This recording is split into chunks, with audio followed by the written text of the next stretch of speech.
Let's solve the equation using the additive inverse in problem number 5. Step 1. Read the equation.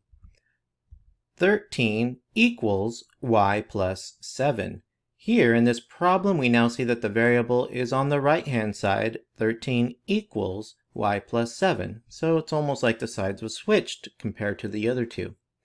Step 2. Determine the inverse operation and apply it to both sides.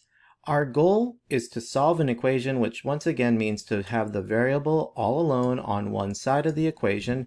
So here is our y, and now we're trying to get y to be alone on this side of the equation. Y is not alone right now because we have a plus 7. So the inverse operation that we're going to use to remove a plus 7 is to subtract 7. We're going to subtract it from the right hand side first. And now because we subtract it from the right hand side, we can do any operation as long as we do it to both sides. So we're going to subtract 7 from 13 as well. Y plus 7 minus 7 is going to leave you with just y on the right hand side of the equation. And on the left hand side you have 13 minus 7, which equals 6. So we now have a solved equation. 6 equals y, or you could also think about this in the other direction, y equals 6. How did we use the inverse operation on this equation?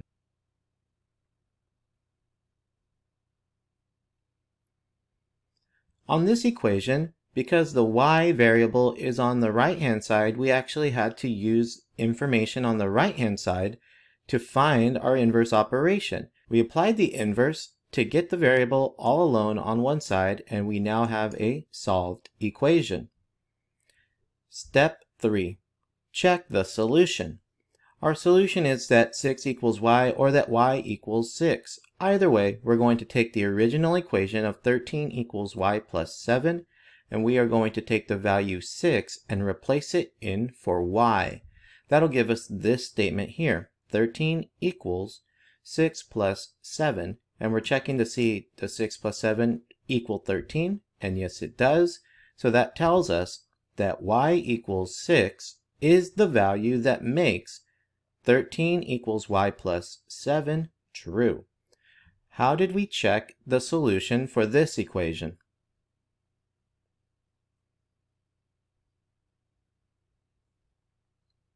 To check the solution for this equation, we took the value that we found when we solved the equation using the inverse operation, y equals 6, and we replaced y with 6 and confirmed that it gave us a true equation in this number comparison.